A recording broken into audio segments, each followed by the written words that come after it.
Bien, muchachos, bienvenidos de nuevo. Vamos a continuar. Nada más eran 2 minutos, luego se toman 5. Vamos a recibirlos más tarde, a ver. Entonces, vamos a continuar, muchachos, con lo que estábamos haciendo, pero antes para podernos, mientras siguen pensándole cómo vamos a determinar ese ángulo, vamos a ir registrando la participación porque luego se me pasa. Los que me han estado apoyando en esta primera parte de la clase, por favor, necesito su nombre y apellido, así en ese orden. Nada más nombre y apellido para poder registrar su participación. ¿Quién me ha estado apoyando, muchachos? Nombre y apellido. José Alfredo, maestro. Aguilera. Alfredo Aguilera, ok. José Alfredo Aguilera. Acá está. Bien, ¿alguien más? Sí, Axel González. Axel González, Guerrero Grande González Axel, ok. ¿Alguien más? Adrián Guerrero. Adrián Guerrero, muy bien. ¿Alguien más por ahí? Pedro Damián Varela. Varela. No sé por qué siempre aparezco arriba a la derecha. Es que creo que te incorporaste un poco después y como lo di alta después, se acomodó ahí, no sé por qué. ¿Alguien más? Bueno, si alguien más participa en esta parte de la sesión, al final de la sesión me dejan en el chat para poderlo registrar. Bien, vamos entonces bueno, vamos a recibir de una vez a sus compañeros que se tardaron en reconectarse para que no se queden fuera.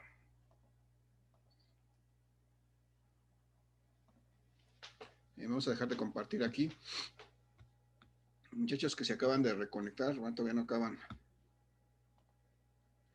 Muchachos que se acaban de reconectar, recuerden que la pausa es de 2 minutos nada más, no de 4 ni de 5. Así que pueden contar 2 minutos si se reconectan, por favor. Bien, vamos a continuar entonces resolviendo este problema. Ya estamos muy cerca del final. Y concluyendo esto, pues damos por finalizada la sesión. Decíamos que aquí tenemos esta situación, muchachos. Tenemos que determinar este ángulo que está marcado en verde aquí en el diagrama. Entonces, para eso estábamos marcando aquí. Voy a remarcar del lado izquierdo, abajo de las cargas, en el triángulo que hicimos para determinar la distancia entre los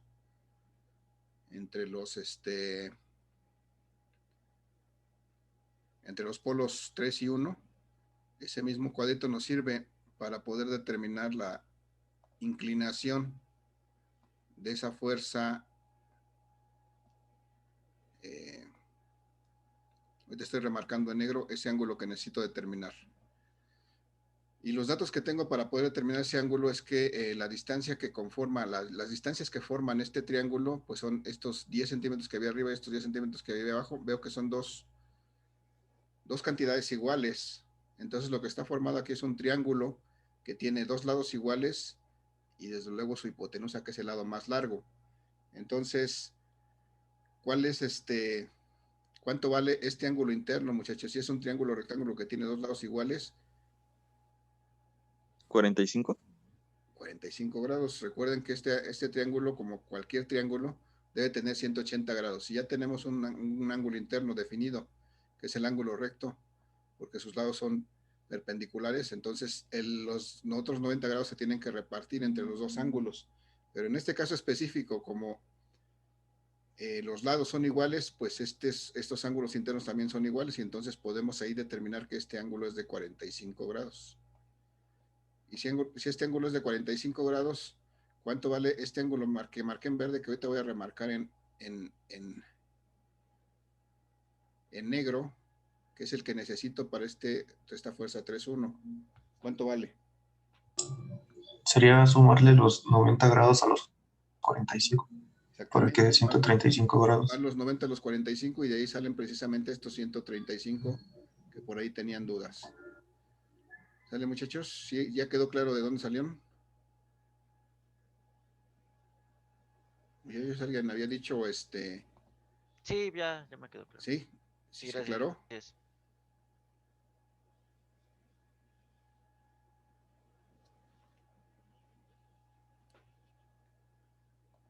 Muchachos que se acaban de integrar, les recuerdo que la pausa es de 2 minutos, no de 5. Hay que reintegrarse a los 2 minutos, no esperar a que pasen. No vayan a desayunar y luego regresen. Prepárense el desayuno antes. Entonces, ya está, 135 grados. Ya lo tengo expresado en forma polar, mis dos vectores. Lo que sigue es que para facilitar su suma, a menos a mí así me gusta, es pasar estos a forma eh, unitaria. Y entonces, ¿cómo escribo esta fuerza 2,1 en forma unitaria? ¿Qué será igual? ¿Y cuánto sería esta fuerza 3,1 en forma unitaria? ¿Alguien me ayuda con esto? Sería 0.5 newtons en J, creo. Para este primero es en I. Acuérdate que esto está en dirección 0. Lo único que hay es componente en el eje X. Entonces esto sería 0. Perdón, es 0. Entonces sería en X esta componente. Entonces serían aquí 0.5 newtons por I más 0 en J.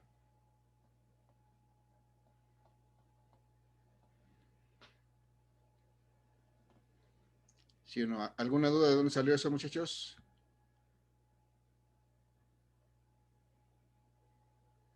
Muchachos, No, profe. sin pena, díganme. Si hay duda, lo repasamos, pero ya lo vimos en la sesión pasada. Me voy a regresar un poquito para que lo vean. Aquí antes hicimos, no lo hicimos, aquí está. Aquí está de dónde sale la forma polar. Lo voy a resaltar aquí con amarillo. Este es de donde sale la forma polar. Si tenemos un vector expresado ya en forma polar, perdón, y lo queremos pasar a forma unitaria, lo que tenemos que hacer es calcular la componente en X de ese vector. ¿Cómo la calculo? Pues tomo el coseno del ángulo, en este caso 0 grados, y lo multiplico por la magnitud del vector, en este caso 0.5 newtons, y eso lo multiplico por el vector unitario y me da la componente en el eje X. Y luego lo mismo, pero con el seno, multiplico por la magnitud y multiplico por el vector unitario J, y de esa manera paso a forma unitaria, que es lo que estamos haciendo aquí. Del coseno de 0 me da 1, por 0.5 me da 0.5, y por eso tengo 0.5 newtons por I en la componente en X. El seno de 0 me da 0, multiplicado por cualquier cantidad me da 0, por eso tengo 0 en la componente Y, multiplicado por J. Muchachos, ahora díganme cuánto me da las componentes, bueno, expresado el vector fuerza 3,1 en unitario. ¿A qué será igual? Será igual a la menos raíz de 2 sobre 16. Y Menos raíz de 2 sobre 16. Ay, me torre. ¿Cómo así? No, sería 0 por I más 0.125 A ver, newtons por chequenle J. bien. El No coseno de sería 135, ¿cuánto es? menos 0.088 newtons en I. 0.886, ¿no?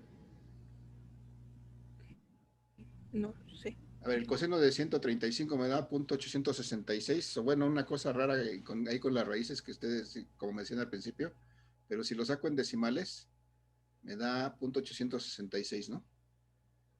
No es cierto, 0.707. Menos 0.707. Menos 0.707 por 0.125. Menos 0.088. Menos 0.088.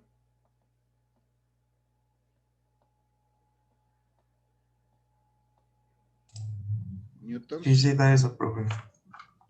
por I. Ok. Ese es en I. Y luego en J, ahora tengo que sacar el seno de 135, que es igual, es punto 707, pero en este caso es positivo. Multiplicado por punto 125, creo que me da la misma cantidad, pero en este caso positiva. Díganme si no, si me equivoco, díganme porque suelo equivocarme. ¿Está bien? Sí, da positivo. Lo mismo, pero positivo, ¿no? Bien, entonces ya tengo esta fuerza 3-1. Muchachos, ¿alguien tiene duda de dónde salió eso? Otra vez pregunto. Profe, es que a mí se me estaba yendo el internet, entonces ya no vi por qué cambió del menos 0.707 a menos 0.088.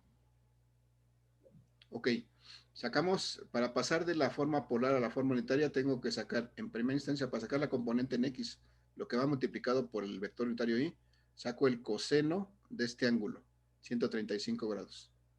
El coseno de 135 es menos 0.707. Si yo multiplico menos 0.707 por 0.125, entonces es cuando obtengo 0.088. Ah, ok.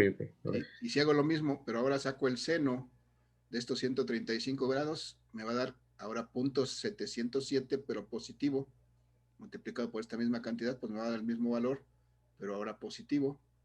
Entonces, por eso tengo estas dos componentes, menos 0.888 newtons en I, más 0.888 newtons en J. Bueno, me faltaron aquí los newtons, que no los debo de olvidar, las unidades. Y entonces ya estoy listo para sumar.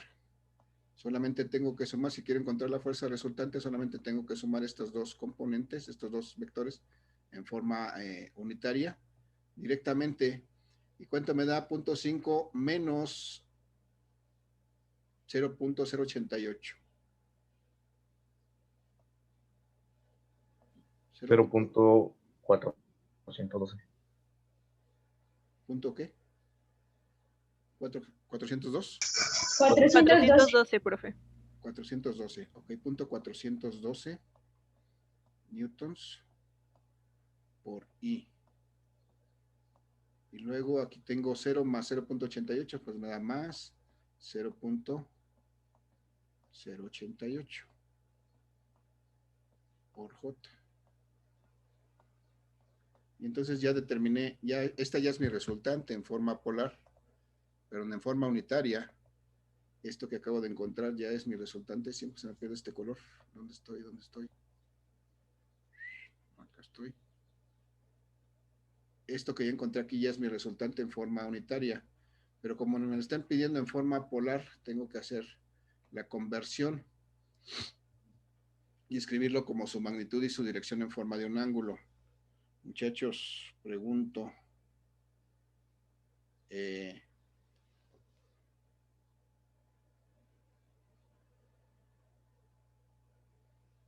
otra vez pregunto, perdón.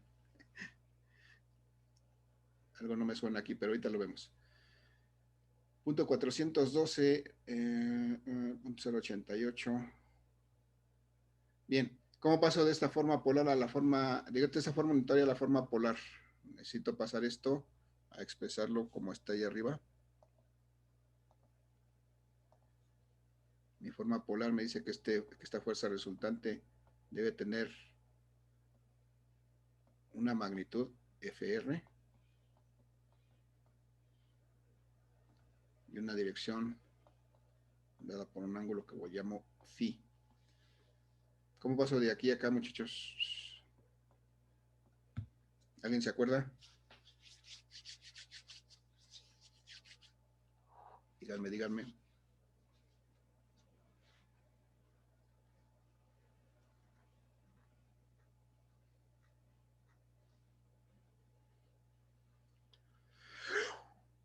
Primero tenemos que sacar, es que no sé cómo se llama el símbolo que tiene la raya en medio, se me olvidó.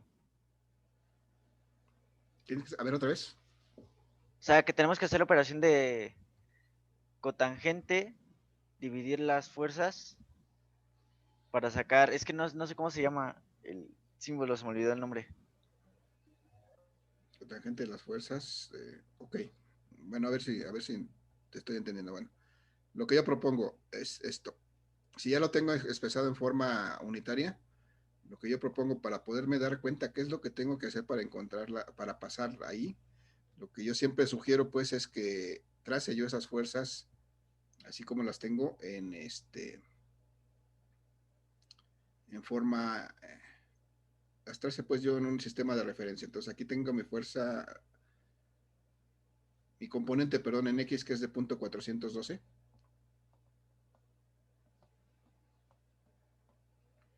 Newtons multiplicado por el vector unitario I. Y aquí tendría yo mi componente aquí, así como que muy chiquita, pues se comparan 0.412 con 0.088, esta debería ser aquí muy chiquita. Aquí tengo de 0.088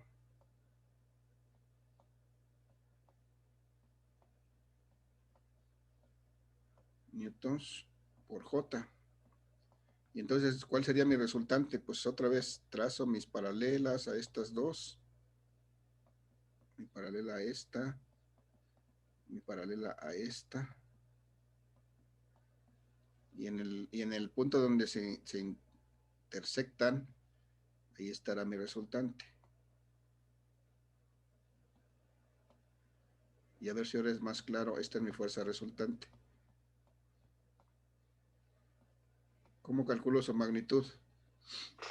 Sería con el teorema de Pitágoras.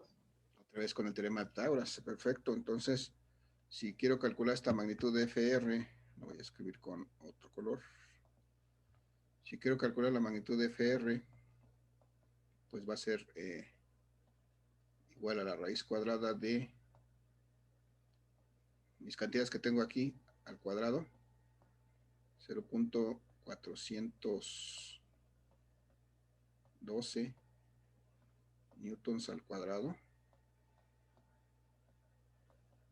más 0.088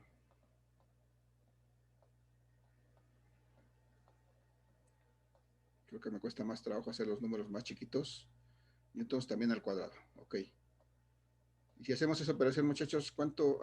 A ver si alguien me apoya con la operación, nada más que me diga cuánto es estos al cuadrado y su suma, a qué es igual, para escribir un poquito menos. 0.412 al cuadrado más 0.0800 más 0.088 al cuadrado, sumados. 0.177. A ver, otra vez, 0.177, 0.177. ok. Quedan unas cantidades medio raras, 0.177. ¿Y la raíz de eso?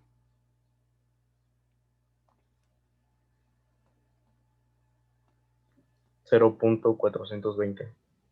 Ok, 0.420. Fuerza resultante es igual a 0.420. 0.42, pues ya no hay, si hay un 0 delante ya no me interesa. 0.42 newtons. Esa es la magnitud de mi fuerza resultante. Ya tengo esta parte. Ahora, ¿cómo determino el ángulo? Este ángulo que está aquí, del eje X hasta donde está inclinado este vector. Ahora sí aplicaría el que ha dicho mi compañero, ¿no? De la tangente. El de la tangente ¿de qué? De la fuerza 2, 1 y 3, 1. Ajá. Yo para acordarme de eso siempre me acuerdo de la coca. O sea, tiene que ser el cateto opuesto. ¿Cuál es el cateto opuesto de este triángulo que se formó aquí? Si esto lo recorro yo para este lado, esto es el cateto opuesto. ¿Cuánto vale? 0.402, creo. A ver, chécale. Este es mi triángulo que tengo aquí formado. Un lado está formado por este de 0.412, el otro lado está formado por este de 0.88. El cateto opuesto ¿Cuál es el es cateto el de opuesto? 0.412, ¿no? No.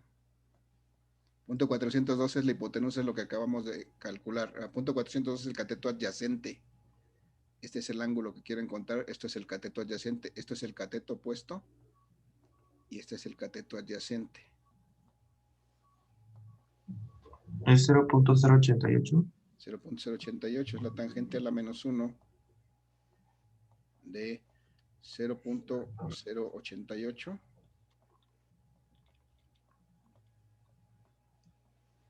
entre el cateto adyacente. Ahora sí, ¿cuánto es? 0.412. Es 12.056. Antes de eso, muchachos, díganme, ¿cuánto es esta operación? La tangente, punto 0.88 entre punto 412.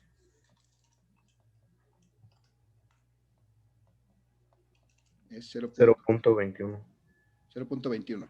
Ok. Y si saco la tangente inversa de 0.21 me da 12 grados. 11.85. 11.85 grados. Ok, gracias. 11.85 grados. Bien, entonces ya tengo lo que vale phi, ya tengo lo que vale su magnitud. Y entonces me resta solamente escribir esta fuerza resultante. Lo voy a hacer aquí abajo, aquí arriba, donde ya lo había expresado. Esta fuerza resultante en forma polar, pues va a ser su magnitud, que es esto que calculamos, 0.42 newtons.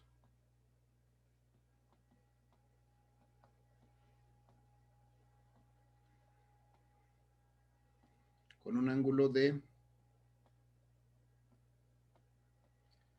11.85 grados.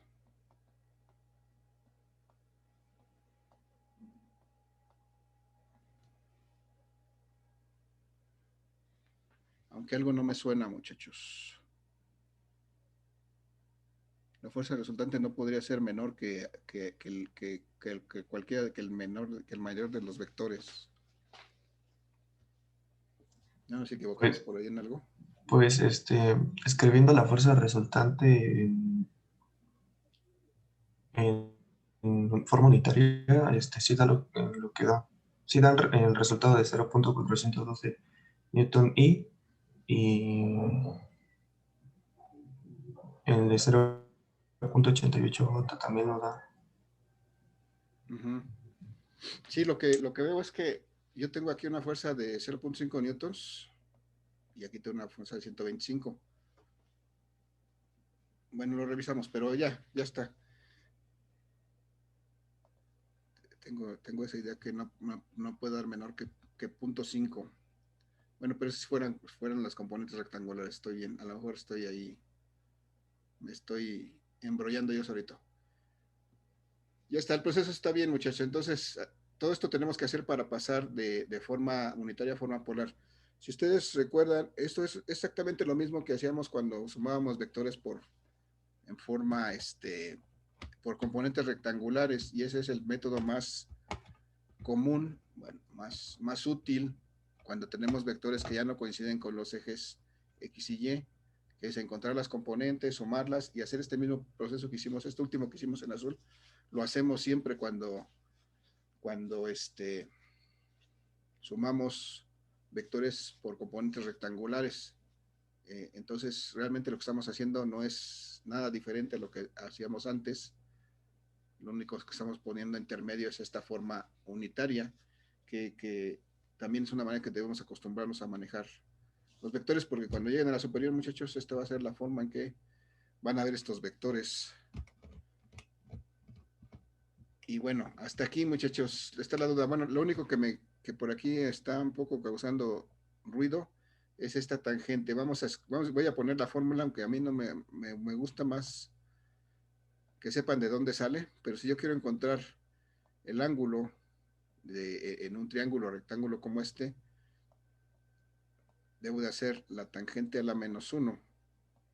Si voy a hacerlo a partir de las componentes, voy a decir que es de la componente en Y. ¿Sí? Voy a escribirlo así. En general, de un vector, la componente en Y del vector, dividido entre la componente en X del vector. Esa es la forma de encontrar el ángulo. ¿Cuál es la componente en Y? Pues la componente, en este caso, este era 0.88. ¿Cuál es la componente en X? Pues en este caso es 0.412. Esta es la fórmula, pero a mí a veces se me hace que es de pronto más difícil relacionar esto que identificar lo que es el cateto opuesto y el cateto adyacente. Pero bueno, ahí como les acomode. Muchachos, aquí ya concluimos de resolver.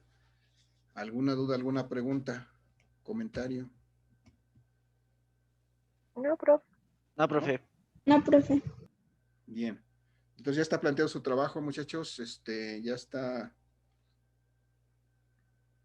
Ya lo pueden ir haciendo. Lo único que me queda en el tintero creo que fue lo que nos preguntó el compañero. Al principio el compañero, me voy a mover un poquito para atrás para revisarlo aquí. Nos decía que el problema decía que su polo, a ver cómo decía, que un polo era el triple del otro. Y entonces lo que debo de hacer es que si tengo dos polos, mi primer polo lo voy a llamar el polo 1. Ese va a ser mi primer polo. Si mi segundo polo es el triple del primero, entonces mi segundo polo lo voy a llamar 3 veces P1. Y entonces cuando aplico la segunda ley la ley de Coulomb y quiero calcular eso, mi fuerza va a ser, por ejemplo, expresada así. Va a ser la constante K, o no sé con qué lo tenga que calcular, por el polo 1, que se va a llamar polo 1, por el polo 2, que se va a llamar 3 veces el polo 1, y dividido entre la distancia. Y si yo hago esto, pues me va a quedar que es K por el polo 1, por 3 veces el polo 1, me va a dar 3 veces el polo 1 al cuadrado, dividido entre la distancia. Y como tengo como dato esta fuerza, pues puedo calcular cuánto vale este polo 1 si lo despejo, y puedo encontrar el valor del polo 1. Y al final lo que voy a hacer, después de tener el valor del polo 1, lo multiplico por 3 y tengo el valor del polo 2, porque esto es el polo 2. 3 veces el polo 1 es el polo 2. No sé si con esto aclaro la duda este compañero que nos preguntó al principio. ¿Ya no está? Sí, profe, sí la aclaró, gracias. ¿Sí? Ok, pues esa es la forma. Nada más es cuestión de leer e interpretar un poquito lo que dice el problema. Hay otro problema que viene más o menos similar, entonces esa es la misma mecánica. Bien, muchachos, si no hay dudas, preguntas, comentarios, terminamos de resolver este problema, ya terminamos con esta sesión. Si participaron en esta segunda parte, muchachos, escriban en el chat su nombre y apellido para registrar su participación. Y si no tienen alguna duda, pues díganme para ya. Yo no, nada más tengo una duda. Sí, adelante. Bueno, en el ejercicio ahorita que hicimos, Sí. ¿por qué en las dos componentes de 3 y 1, a las dos les dio un valor? Creo que en J o en I debería dar 0, ¿no? No, fíjate que en este caso ya la componente del vector 3,1, o sea, el vector 3,1, acá lo tenemos, lo voy a insertar ahorita en amarillo.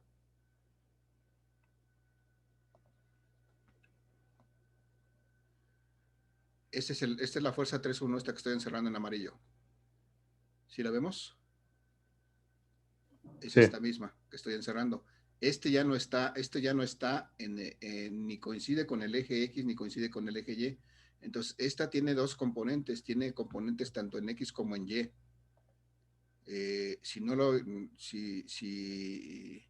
O sea, un vector que ya no coincide con los ejes X y Y tiene componentes en los dos ejes. ¿Por qué? Porque si yo lo proyecto hacia los ejes, puedo visualizar esas componentes. Es decir, si este vector, con este color no. Este vector tiene una componente en X, si yo lo proyecto hacia el eje X, el eje Y tiene una componente aquí, que estoy dibujando aquí ahorita. Si yo lo proyecto hacia el eje X, tiene otra componente. Esta es la componente en X de este vector fuerza 3,1. Y esta es la componente en Y de esta fuerza 3,1. Entonces tiene dos componentes. Por eso tiene dos valores, por eso no te da aquí 0 y el valor, sino tiene valor en los dos componentes, porque ya está inclinado con respecto a los ejes, no coincide exactamente como alguno de los ejes, como habíamos hecho en los casos anteriores. Si tú analizas un poquito, en los casos anteriores sí teníamos siempre o completamente vertical o completamente horizontal, pero aquí tenemos algo que está ya inclinado, entonces tiene componentes tanto en X como en Y. Por eso tiene aquí los dos valores en forma unitaria. ¿Sí aclara un poquito esto? Sí, ya vi. Gracias. Ok. Bien, muchachos, pues si no dicen otra cosa, muchachos, ahí la vamos a dejar. Casi se acabó la segunda sesión. Gracias por su asistencia. Les recuerdo que no olviden registrar su asistencia en el formulario que ya está disponible en Classroom.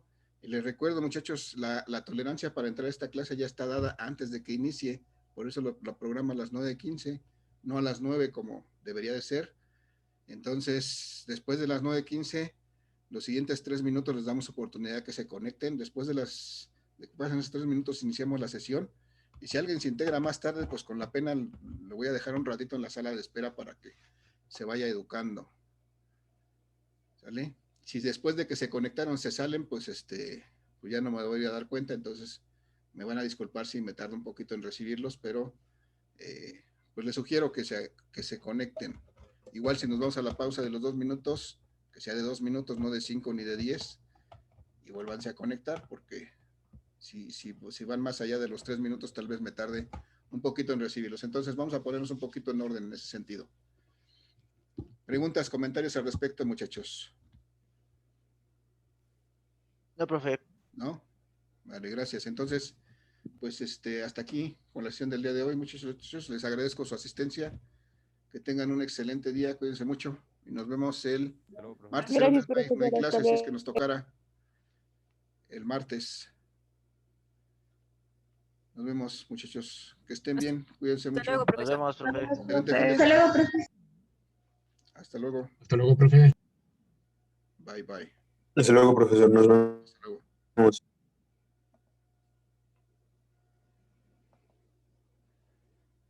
Ya no me deja acabar.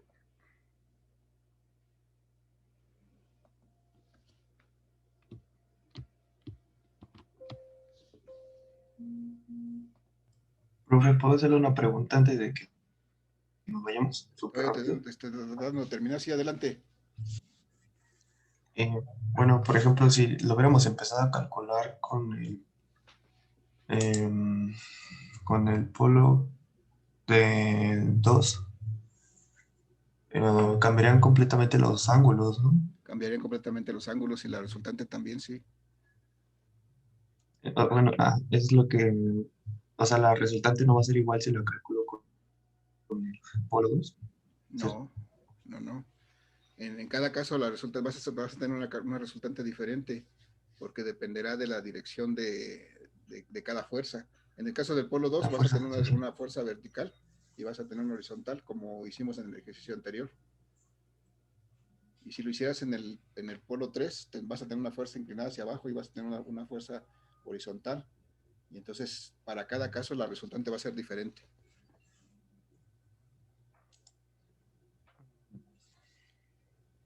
Sí, a ver. Sí, muchas gracias. A ver, Pérez Salazar.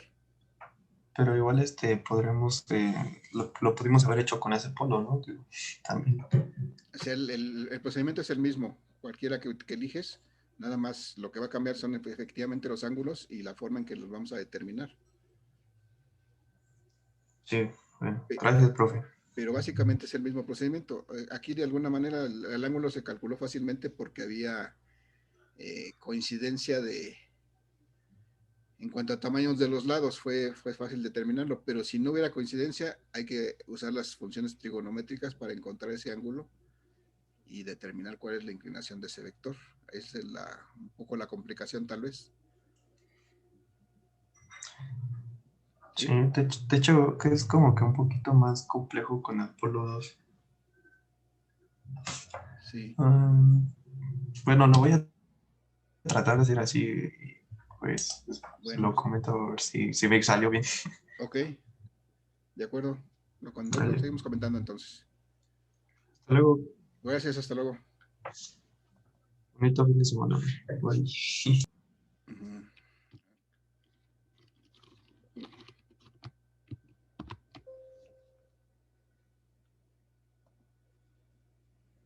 No me deja terminar. Muchachos, siguen aquí, o nada más prendieron su cámara y dejaron la clase fuera.